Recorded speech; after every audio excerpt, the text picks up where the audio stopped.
¿Qué se siente cuando el hijo al que diste todo te olvida como si nunca hubieras existido? En el tapiz de la vida, tejido con hilos de alegría y hebras de sacrificio, las madres a menudo somos las tejedoras silenciosas, aquellas cuyas manos nunca descansan, cuyo amor parece una fuente inagotable. Nosotras bordamos sueños para nuestros hijos con la aguja de la esperanza. Remendamos sus heridas con el paño de la ternura y esperamos, con el corazón encogido, que la tela de sus vidas sea fuerte, hermosa y, sobre todo, agradecida.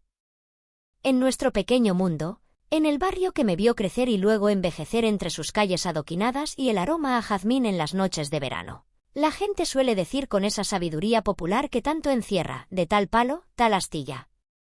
Y yo, como tantas madres, me aferraba a ese dicho como a un clavo ardiendo, con la fe ciega que solo una madre puede profesar. Le di a mi Marco, mi único hijo, la savia de mi juventud, el fruto de mis desvelos, cada gota de sudor convertida en pan y en libros para su educación. Soñaba, sí, con que esa astilla, mi astilla dorada, convertida ya en un árbol fuerte y frondoso por sí mismo, nunca, jamás, olvidara las raíces profundas del árbol que le dio el ser, el sustento, el primer impulso para tocar el cielo. Esperaba, quizás con una ingenuidad que los años no habían logrado erosionar del todo, que esa astilla recordara siempre, con cariño y respeto, al árbol que, aunque ahora viejo y con las ramas algo cansadas, lo había protegido de todas las tormentas. Pero a veces, la vida, con su ironía tan particular, nos enseña que algunas astillas, pulidas por el mundo y el brillo del éxito, pueden volverse tan lisas que resbalan del tronco, olvidando su origen, su esencia. ¿Crees que los hijos de hoy aún valoran de verdad los sacrificios de sus madres? Quiero leer tu opinión en los comentarios. Mi apartamento, pequeño pero siempre lleno del aroma a café recién hecho y a los guisos de mi tierra, era mi refugio. Las paredes, testigos mudas de mi historia, estaban adornadas con fotos de Marco. Marco en su primer día de escuela, con sus rodillas raspadas y una sonrisa chimuela. Marco recibiendo su diploma, tan alto y apuesto, con mis ojos brillando de orgullo detrás de la cámara. Marco, ya un hombre, al lado de coches caros y en viajes exóticos de los que yo solo conocía por las postales que raramente enviaba. Yo, Elena, a mis 58 años, me sentía como esas plantas que tengo en el balcón, un poco marchitas por el tiempo, pero aún aferradas a la tierra, esperando un poco de sol, una caricia. Hoy, como tantos otros días, contemplaba su última foto, esa donde sonreía con la suficiencia de quien cree tener el mundo a sus pies. Una sonrisa que, últimamente, me parecía más una máscara que un reflejo del alma. Mi corazón, ese músculo terco que se negaba a dejar de quererlo, se encogía un poco. Recuerdo cómo le preparaba sus desayunos antes de ir a la escuela, cómo planchaba sus camisas, cómo me preocupaba por cada una de sus calificaciones, por cada fracaso o victoria. Esos recuerdos eran mi tesoro, pero también mi carga, porque el contraste con el presente era demasiado crudo. Y entonces, como un presagio, sonó el teléfono. Ese aparato que tantas veces había esperado con ansias, hoy me producía un escalofrío. El identificador de llamadas mostraba su nombre, Marco. Respiré hondo, intentando aplacar el temblor en mis manos, esa extraña mezcla de esperanza y temor que siempre me invadía antes de hablar con él. Susurré una breve oración, pidiendo fuerzas, aunque no sabía exactamente para qué. ¿Marco? Mijo, qué milagro, qué sorpresa tan grande que te acuerdes de tu vieja. ¿Cómo estás, mi amor? ¿Todo bien por allá? Mi voz sonó, espero, tranquila, aunque por dentro todo temblaba. Su voz, a través del auricular, sonó fría, distante, como si estuviera hablando no con su madre, sino con una empleada o una conocida lejana. Hola, mamá. Sí, soy yo. Escucha, voy al grano que ando cortísimo de tiempo, como siempre, ya sabes cómo es esto de los negocios. Solo te llamaba para avisarte, para que estés prevenida, que este mes, bueno, y francamente, creo que los que siguen también, voy a tener que reducir, ya sabes, ajustar un poco la ayuda que te he estado dando. Han surgido unas nuevas inversiones muy prometedoras, pero requieren capital, y pues, hay que apretarse el cinturón por todas partes. Son decisiones de negocios, ¿entiendes? Apretarse el cinturón. La frase resonó en mis oídos como un eco lejano y doloroso. Él hablaba de ajustar, de pequeñeces, mientras yo sentía como el suelo se abría bajo mis pies. Esa ayuda, como él la llamaba con tanta ligereza, era el hilo delgado que sostenía mi modesta existencia. El alquiler del apartamento que olía a hogar, las pastillas para la presión que mantenían a raya mis tormentas internas, la comida que me daba fuerzas para seguir. Para él, cifras en una cuenta bancaria; para mí, la diferencia entre la dignidad y la angustia. De repente recordé cómo él, siendo un niño pequeño, lloraba cuando se raspaba la rodilla, y cómo yo besaba su herida, prometiéndole que todo estaría bien.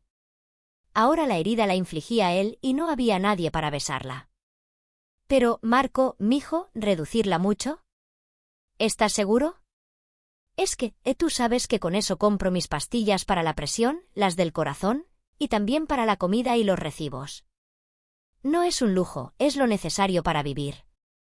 Este mes, justamente, el médico me dijo que necesitaba unos análisis nuevos. Mi voz tembló traicioneramente, delatando mi miedo.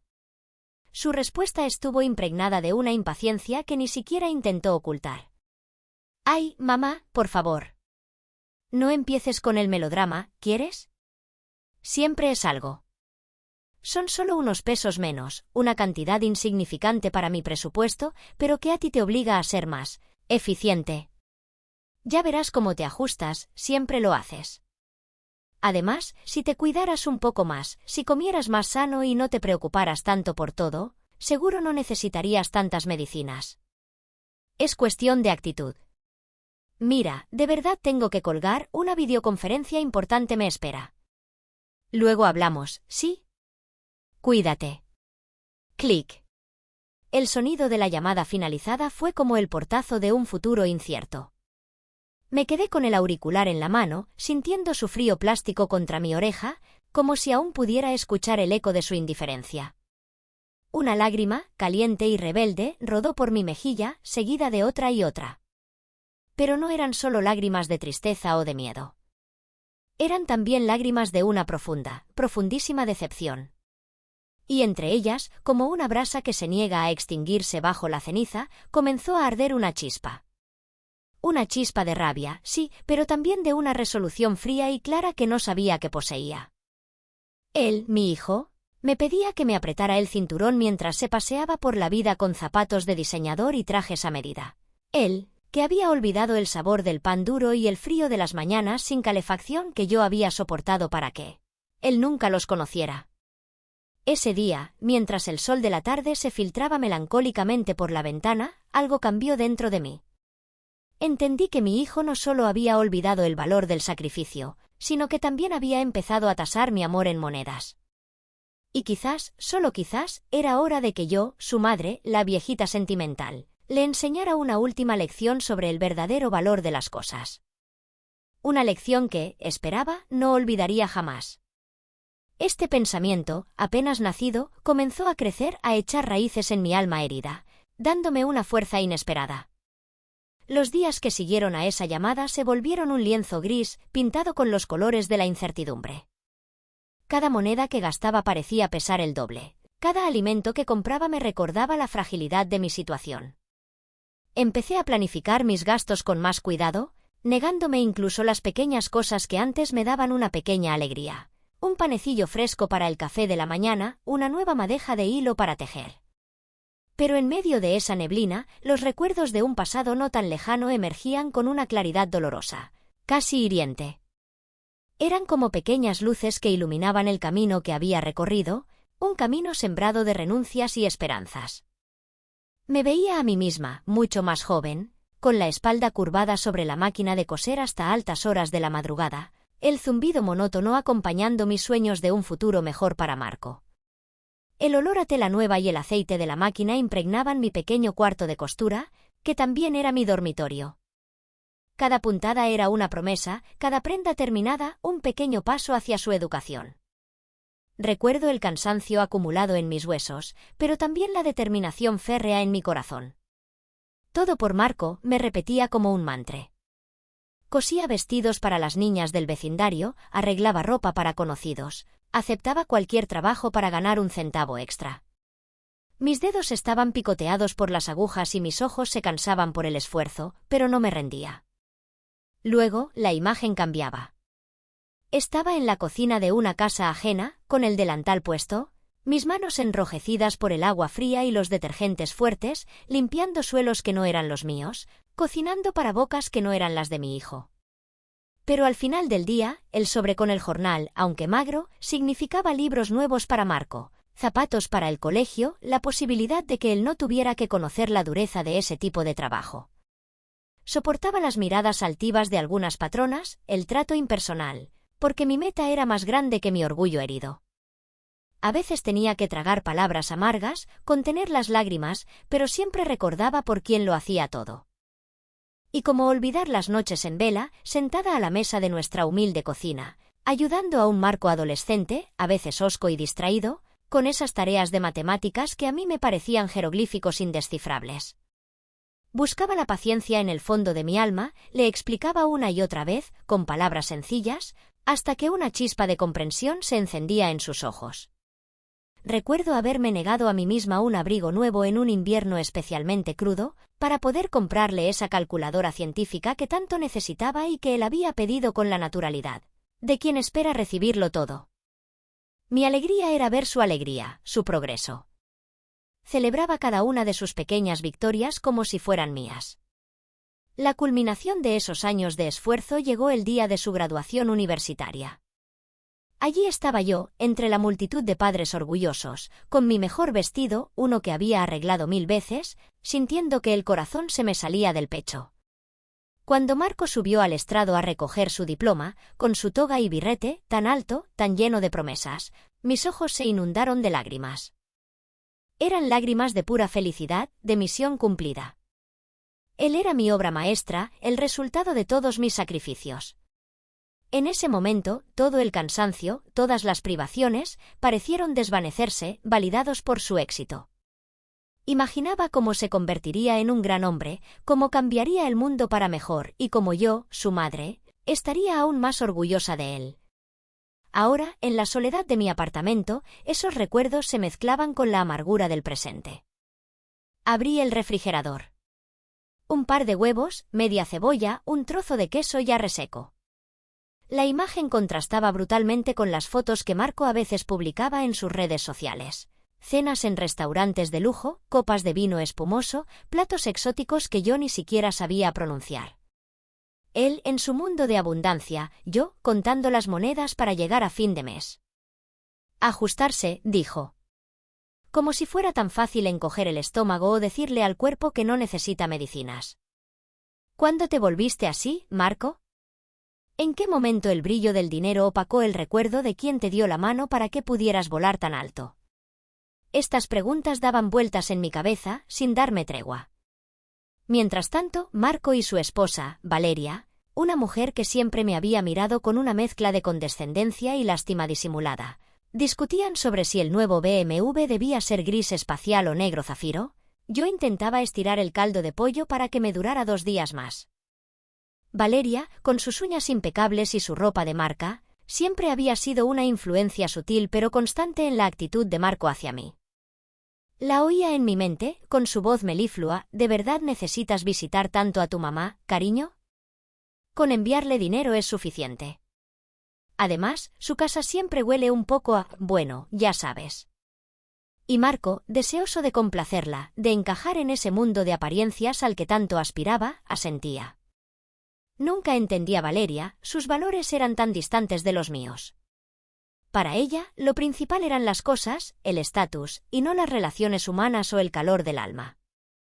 Fue entonces, en medio de esa desolación, que una idea, un recuerdo casi olvidado, comenzó a tomar forma en mi mente. Como una semilla latente que de pronto encuentra una gota de agua para germinar. La tía Carmela, que en paz descanse. Siempre tan excéntrica, tan suya.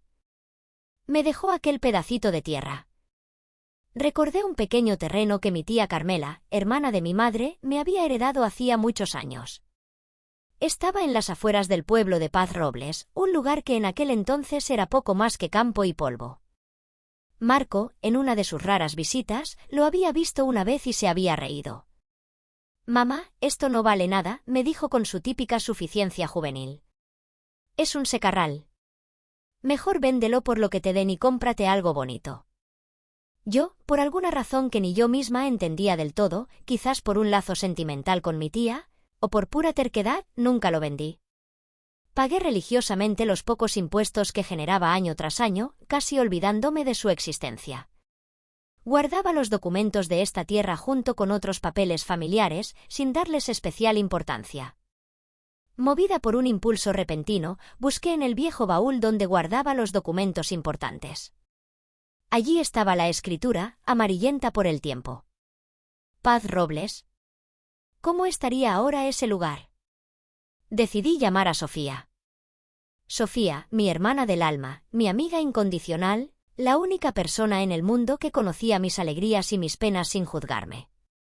Ella siempre tenía los pies bien puestos sobre la tierra y una palabra de aliento o un consejo práctico. Su risa sonora y su optimismo a menudo eran mis salvavidas. «Sophie». «Hola, hermana, ¿cómo estás?» «Te oigo la voz tan alegre como siempre, qué bueno», dije, intentando ocultar mi agitación. La voz de Sofía sonó en el auricular, alegre y cálida como siempre. «Elena, querida.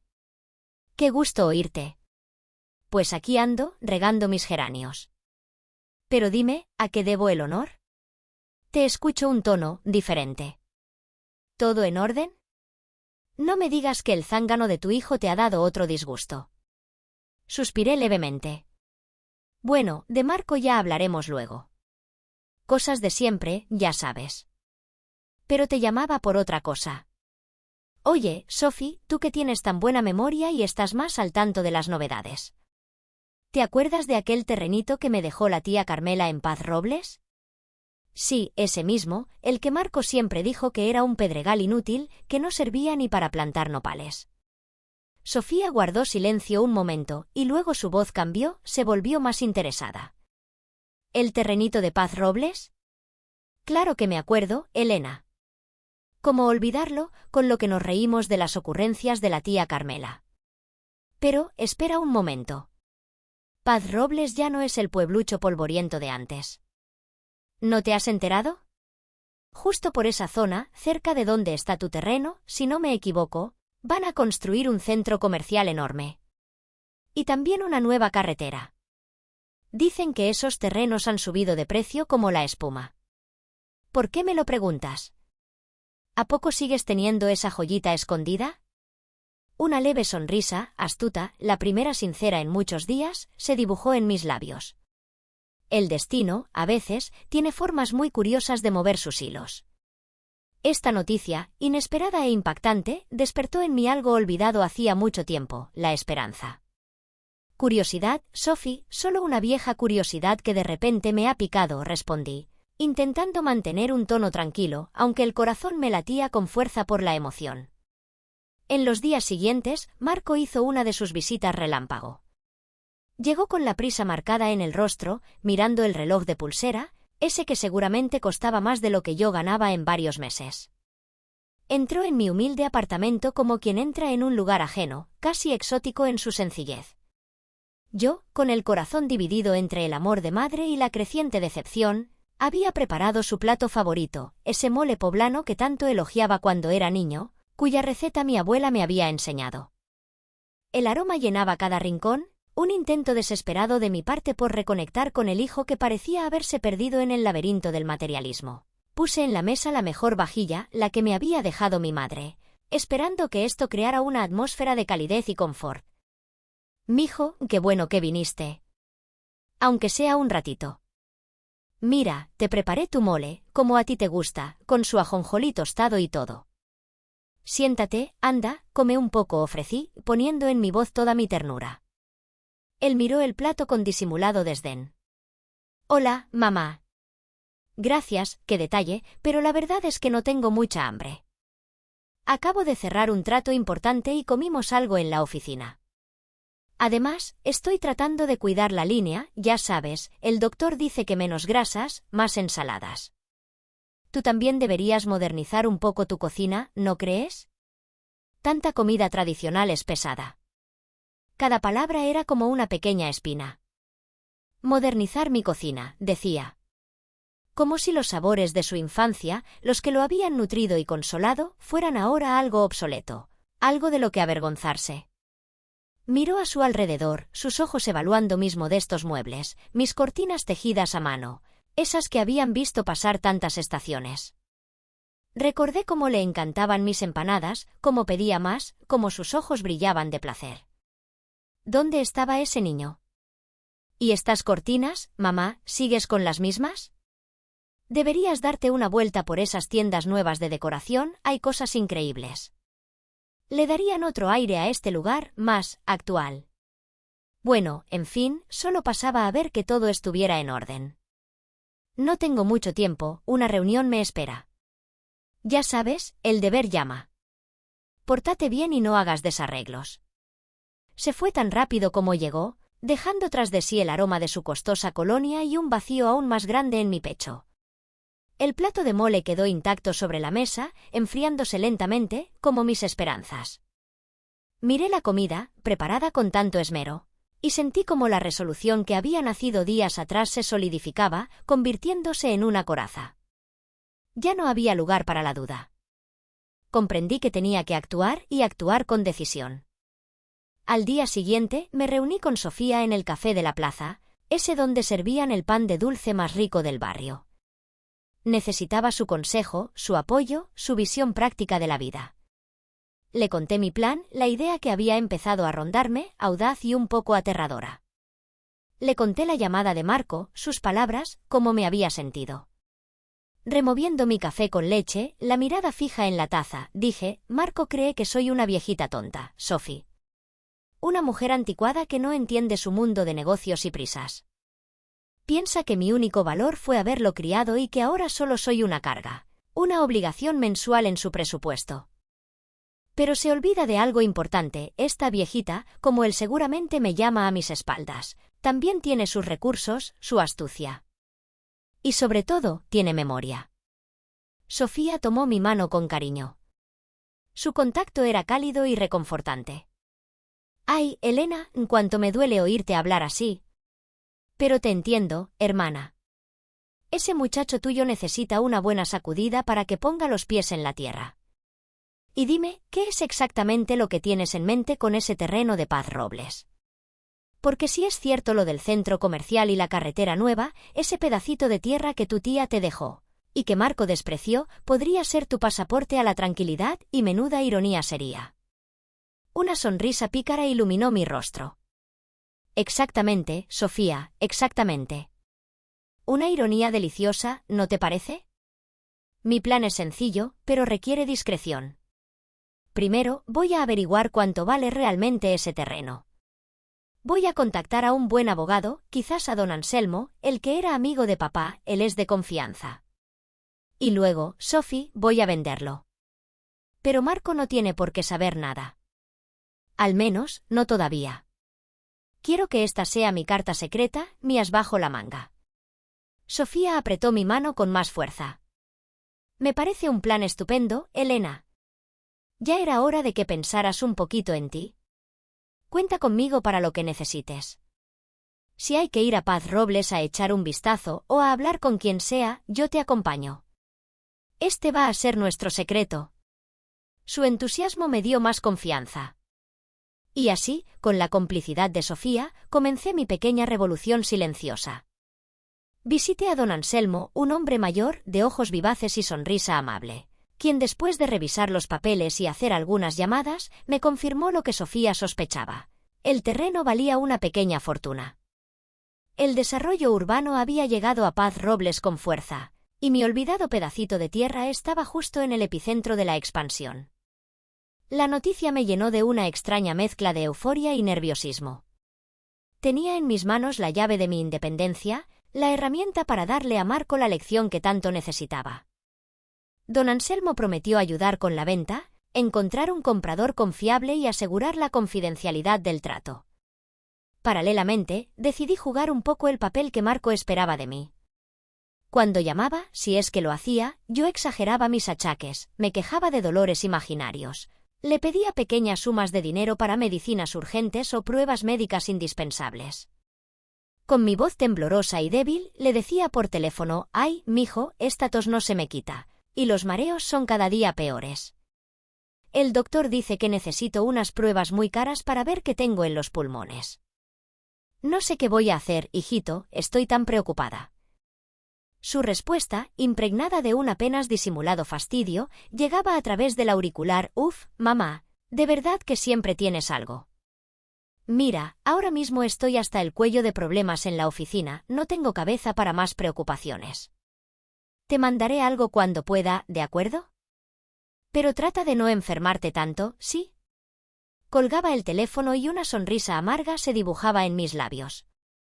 Era triste tener que recurrir a esos engaños, pero sentía que era la única forma de prepararle el terreno. Mientras tanto, con el primer adelanto que me dio un corredor de bienes raíces recomendado por don Anselmo, comencé a vivir pequeños placeres que me había negado durante años. Me inscribí en unas clases de pintura al óleo en el centro cultural del barrio, algo que siempre había soñado hacer. Compraba flores frescas para mi balcón cada semana, y el aroma de los claveles y las rosas llenaba mi casa de una alegría nueva. Incluso me permití comprarme un vestido de color vivo, dejando atrás los tonos grises y beige que habían dominado mi armario. Me sentía rejuvenecer, como si una energía nueva corriera por mis venas. Sofía era mi cómplice en estas pequeñas aventuras, celebrando cada paso de mi transformación. Íbamos juntas de compras, reíamos, planeábamos futuros pequeños viajes. Mientras yo florecía en secreto, el universo de Marco comenzaba a desmoronarse. Sus inversiones prometedoras resultaron ser castillos de naipes. Una mala decisión financiera, un socio deshonesto o quizás simplemente la arrogancia de creerse invencible, lo llevaron al borde de un precipicio económico. Las llamadas de los acreedores se volvieron constantes. Las discusiones con Valeria eran cada vez más agrias, el lujo que tanto ostentaban comenzaba a mostrar sus grietas. Me enteré de esto por Sofía, cuya sobrina trabajaba en la misma empresa que Valeria. Las noticias de sus problemas se extendieron rápidamente, como suele ocurrir en las pequeñas comunidades. La voz imaginaria de Valeria, llena de indignación, resonaba en mis pensamientos, tal como Sofía podría haberla contado: «Marco, esto es inaceptable. Nos están amenazando con embargar el coche. ¿Y mis tarjetas? ¿Todas bloqueadas? Dijiste que tenías todo bajo control, pero parece que nos estamos hundiendo. No pienso renunciar a mi nivel de vida por tus errores. Más te vale que encuentres una solución, y rápido». Marco, desesperado, con el agua al cuello, comenzó a verme no como una carga, sino como su única tabla de salvación. Su viejita tonta e ignorante, de repente se convirtió en la poseedora de una modesta pensión y un pequeño apartamento, en su mente febril, podrían ser la solución a sus problemas. El cazador estaba a punto de caer en su propia trampa. Y yo, con una calma que me sorprendía a mí misma, esperaba el momento adecuado. Mi corazón se encogía de pena por él, pero al mismo tiempo comprendía que esta lección era necesaria para él. El día llegó, como llegan todas las tormentas después de una calma tensa. Sonó el timbre de mi puerta, no con la estridencia habitual del cartero o del vendedor ambulante, sino con una insistencia nerviosa, casi desesperada. Supe, antes de abrir, que era él. Marco. Al girar el picaporte, me encontré con una versión de mi hijo que apenas reconocía. Su traje impecable estaba arrugado, su cabello usualmente engominado caía en desorden sobre su frente, y sus ojos, esos ojos que alguna vez brillaron con la arrogancia del éxito, ahora estaban empañados por la angustia y la falta de sueño. Se veía demacrado, como un náufrago que alcanza la orilla después de una tempestad. Su rostro estaba pálido y tenía ojeras oscuras bajo los ojos. Entró en mi apartamento sin esperar invitación, sus movimientos torpes, su mirada recorriendo el humilde espacio como si buscara algo que no lograba encontrar. Se dejó caer en el viejo sillón de mi sala, ese que tantas veces había criticado por anticuado, y hundió la cabeza entre las manos. El silencio se hizo denso, cargado de palabras no dichas. Yo me limité a observarlo, mi corazón latiendo con una mezcla de pena y una extraña sensación de poder. Le serví un vaso de agua fresca con un poco de hierbabuena de mi maceta, como solía hacer cuando era niño y llegaba acalorado de jugar en la calle. Él levantó la vista hacia mí, y en sus ojos vi tal desesperación que por un momento mi resolución flaqueó. Levantando la vista, su voz sonó ronca, casi un susurro: «Mamá, necesito hablar contigo. Es muy urgente. Estoy en problemas, mamá. Problemas muy serios». Intentó adoptar un tono compungido, una máscara de arrepentimiento que se sentía tan falsa como una moneda de 3 pesos. Pero la desesperación en sus ojos era genuina. «He cometido errores, mamá. Errores terribles en los negocios. Malas inversiones, confianza donde no debía. Lo he perdido casi todo. La casa, el coche. Valeria está que no la calienta ni el sol. Estoy al borde del abismo, mamá.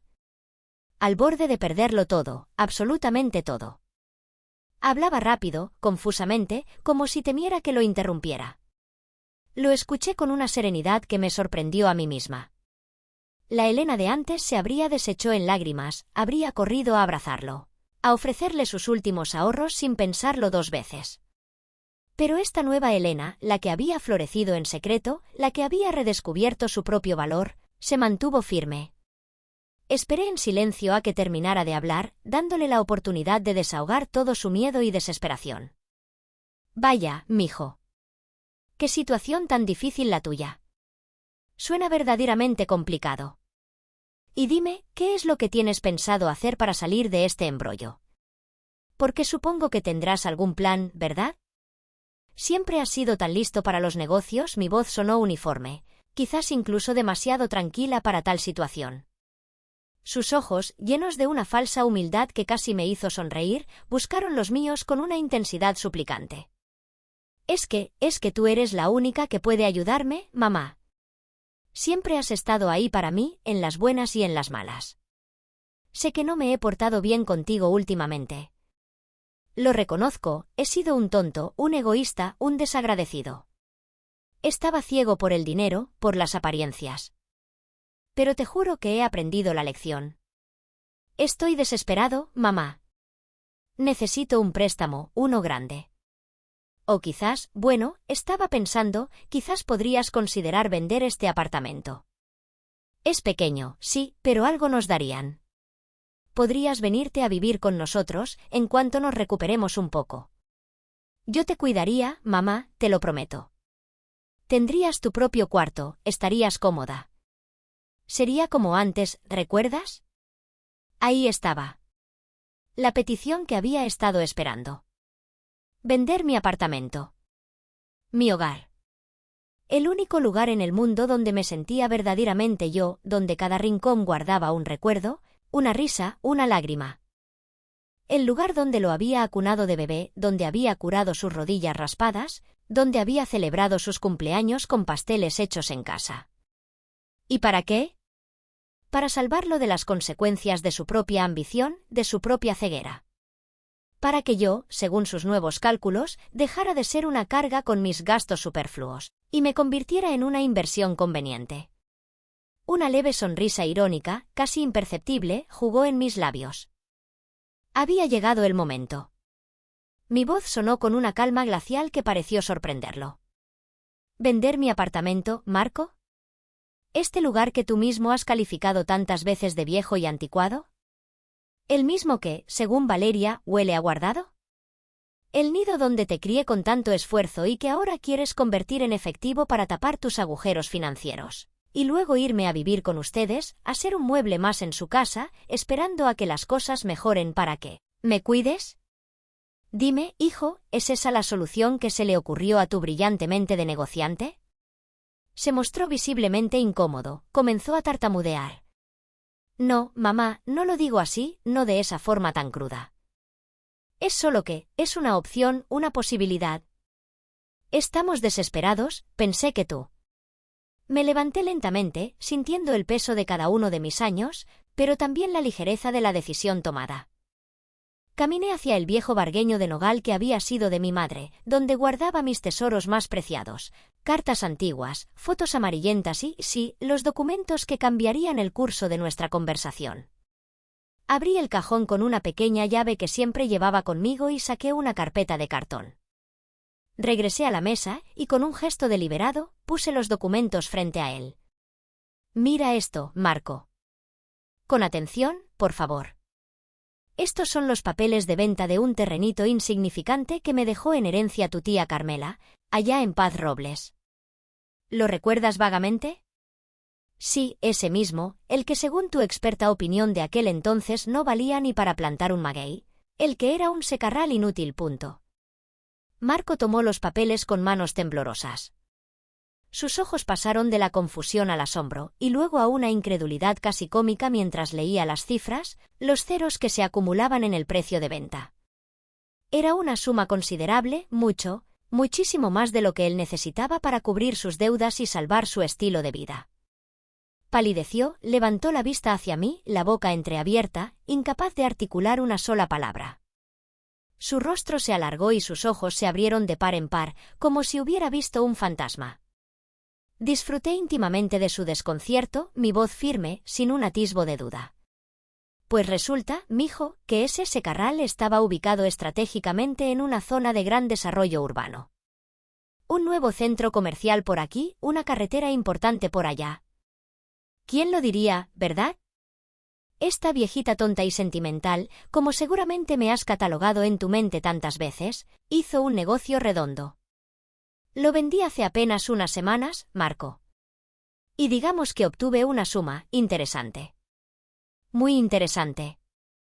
El silencio que siguió fue tan denso que se podría haber cortado con un cuchillo. Marco me miraba como si me viera por primera vez, como si una extraña se hubiera apoderado del cuerpo de su madre sumisa y predecible. Su arrogancia había desaparecido sin dejar rastro, dejando solo confusión y miedo. Tú me enseñaste una lección importante hace poco, ¿sabes? Me dijiste que había que apretarse el cinturón, que debía ahorrar en pequeñeces, que era cuestión de actitud. Pues bien, hijo mío, aprendí la lección al pie de la letra.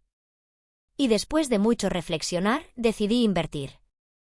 Invertir en la pequeñez más grande e importante de mi vida, yo misma. Mi tranquilidad, mi dignidad, mi futuro. Dije estas palabras lentamente, con claridad, mirándolo directamente a los ojos para que sintiera todo su peso. Marco seguía en estado de shock, como si un rayo hubiera caído en medio de mi humilde sala. Sus labios se movían, intentando formar palabras que no lograban salir. La arrogancia se había desvanecido de su rostro, reemplazada por una mezcla de incredulidad, desesperación y, quizás, un atisbo de vergüenza. Abrió y cerró la boca varias veces, como un pez fuera del agua. Finalmente, balbuceando, con la voz entrecortada, dijo, «Mamá, yo no tenía idea». Esto es. Pero entonces, mamá, con ese dinero, ¿podrías ayudarme? Soy tu hijo, por el amor de Dios. No puedes dejarme así, en la ruina. Siempre has dicho que la familia es lo primero. Su voz se elevó hasta convertirse en un grito, en el que sonaban notas de histeria y acusación. Mi voz, aunque suave, llevaba el peso de una convicción inquebrantable. Lo miré directamente a los ojos, esos ojos que tanto se parecían a los de su padre, pero que habían perdido la calidez que recordaba. Claro que eres mi hijo, Marco. Y te quiero. El amor de una madre es algo profundo, algo que no se borra con facilidad, por más decepciones que una reciba. Pero el amor, mijo, no es sinónimo de ceguera, ni es una chequera en blanco para justificar el desprecio, el olvido y la humillación. Este dinero, Marco, el que obtuve de la venta de ese terreno que tanto despreciaste, es mío. Y he decidido, después de muchos años de poner las necesidades de otros antes que las mías, que es hora de usarlo para mí. Hice una pausa, dejando que mis palabras calaran hondo. Él me miraba y yo veía cómo en sus ojos luchaban diferentes emociones. Quiero viajar un poco, conocer esos lugares con los que siempre soñé mientras cosía ropa ajena o limpiaba casas de otros. Quiero visitar el mar, sentir la arena bajo mis pies, oler la brisa marina. Quiero arreglar este apartamento a mi gusto, pintar las paredes de colores alegres, comprar muebles cómodos sin tener que preocuparme por el precio, sin que nadie me diga que mis cortinas son viejas o que mi cocina es anticuada. Quiero tener una vejez tranquila, Marco, digna, sin tener que depender de las migajas de tu ayuda, sin tener que suplicar por lo que me corresponde por derecho después de una vida de sacrificios. Quiero poder comprar mis medicinas sin angustia, darme un gusto de vez en cuando, invitar a Sofía a un buen almuerzo. Cosas sencillas, quizás, para tu mundo, pero tesoros para mí. Hablaba de mis sueños, y con cada palabra sentía como me volvía más fuerte, más libre. Marco agachó la cabeza. Por primera vez en mucho tiempo, no tenía una respuesta rápida, una excusa ingeniosa. El silencio en la habitación se volvió casi insoportable. ¿Que si te voy a ayudar? Sí, Marco, te voy a ayudar. Porque a pesar de todo, sigues siendo mi hijo y no me alegro de tu desgracia. Pero no te voy a ayudar como tú esperas. No voy a solucionar tus problemas mágicamente con un cheque gordo para que sigas cometiendo los mismos errores, para que vuelvas a tu vida de apariencias y olvides esta lección tan pronto como te veas con dinero en el bolsillo. Otra vez. Eso no sería ayudarte, sería perjudicarte. Me acerqué al bargueño nuevamente y saqué una chequera. Llené un cheque con una cantidad moderada, suficiente para que pudiera respirar, para que pagara sus deudas más urgentes, para que no terminara en la calle. Pero no lo suficiente para devolverle su antiguo esplendor ni para librarlo de la necesidad de trabajar duro y, con humildad. Había pensado mucho en esta suma, tratando de encontrar un equilibrio entre la ayuda y la lección. Entregándole el cheque, dije, toma. Esto es para que empieces de nuevo. Para que te levantes. Pero el resto, Marco, el verdadero camino para salir de este agujero, tendrás que recorrerlo tú. Tendrás que aprender a valorar el esfuerzo, el trabajo honrado. Tendrás que reconstruir tu vida sobre cimientos más sólidos que el dinero fácil y la soberbia. Quizás así, solo así, aprendas también el verdadero valor de una madre, el valor del respeto, de la gratitud. Esta, hijo mío, es tu verdadera lección. Espero, de todo corazón, que esta vez sí la aprendas. La puerta de mi casa y la de mi corazón siempre estarán abiertas para mi hijo, para el Marco que yo crié con valores. Pero permanecerán cerradas para el hombre desagradecido y egoísta en el que te habías convertido. La decisión de quién quieres ser de ahora en adelante es solo tuya. Marco tomó el cheque con mano temblorosa. No dijo nada. Sus ojos, antes suplicantes, ahora reflejaban una tormenta de emociones contradictorias, alivio, vergüenza, quizás un incipiente entendimiento.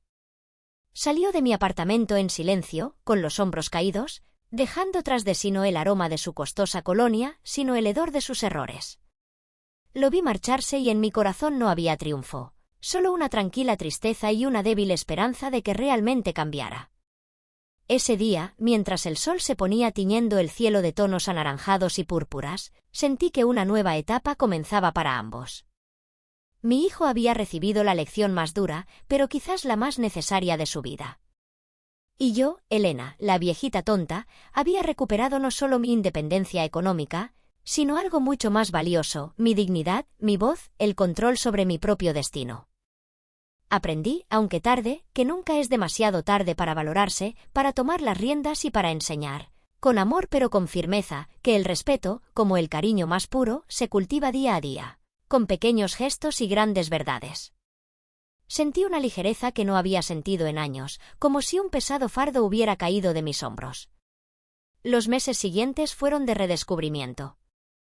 Con Sofía a mi lado, comencé a desempolvar viejos sueños. Hicimos ese viaje a la costa que tanto anhelaba. Sentí la arena tibia entre mis dedos, el abrazo fresco de las olas, y reí con la libertad de una niña. Mi pequeño apartamento se transformó, paredes color melocotón, cortinas de lino blanco que danzaban con la brisa, y un pequeño estudio de pintura donde mis lienzos se llenaban de paisajes marinos y flores vibrantes. Cada pincelada era un acto de liberación, una expresión de mi alma. Encontraba alegría en las cosas simples, en el silencio de la mañana con una taza de café aromático, en largos paseos por el parque, en conversaciones con Sofía sobre cualquier cosa. Marco comenzó su lento y difícil ascenso desde las cenizas de su antigua vida. Consiguió un trabajo más modesto, aprendió a vivir con menos, a valorar las cosas simples. De vez en cuando, me llamaba. Ya no para pedir, sino para preguntar cómo estaba, para contarme, con una humildad que nunca antes le había conocido, sus pequeños progresos. Su voz por teléfono se volvió más tranquila, más calmada. Empezó a interesarse por mi vida, por mis clases de pintura, por mis planes.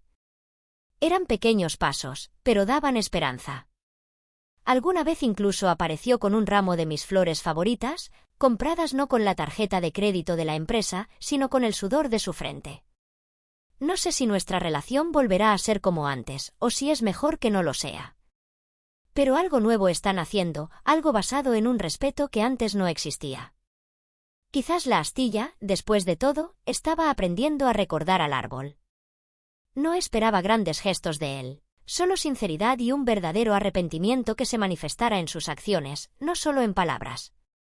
La vida, con sus vueltas inesperadas, me enseñó que el mayor tesoro no es el oro que se acumula en un banco, ni las propiedades que se poseen, sino la paz interior, la dignidad intacta y el amor que se comparte con generosidad, pero que también exige ser correspondido con gratitud y respeto.